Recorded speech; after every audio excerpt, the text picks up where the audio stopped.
অন্তত 3 শতাধিক পার্লামেন্টের সম্মানিত সদস্যরা সেদিন বসা। 1997 সনের বাজেট বক্তৃতা যখন আমি করতেছিলাম, ডক্টর কুদরতে খোদা, নাম রাখছে কুদরতে খোদা, আসলে গজবে খোদা।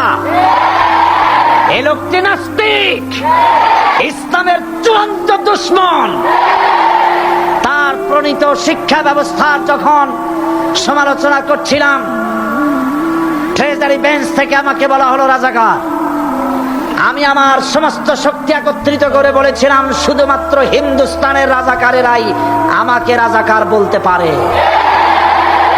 আমি বলেছিলাম 1973 সন পর্যন্ত আমি বাংলাদেশের কোন রাজনৈতিক দলের নেতা এবং কর্মী ছিলাম না।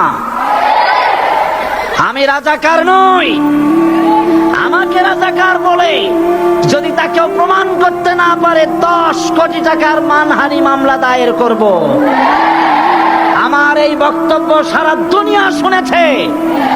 পার্লামেন্টে আমার এই বক্তব্য রেকর্ড হয়ে আছে। সেদিন 3 শতাধিক পার্লামেন্ট মেম্বারের কেউ আমার চ্যালেঞ্জ গ্রহণ করেন নাই। যে কোনো ব্যক্তি পার্লামেন্টে গিয়ে আমার বক্তৃতা দেখে আসতে পারেন।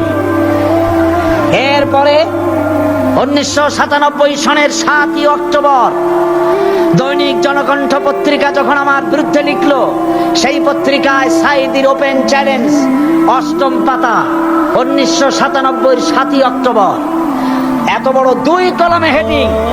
সেখানে আমি বলেছি, বাংলাদেশের সকল সাংবাদিক, গোয়েন্দা বিভাগ, বাংলাদেশের সকল বুদ্ধিজীবীকে আমি আমার পিরোজপুরে আমন্ত্রণ করছি। আমার উপস্থিতিতে যদি কেউ প্রমাণ করতে পারে বাংলাদেশের স্বাধীনতা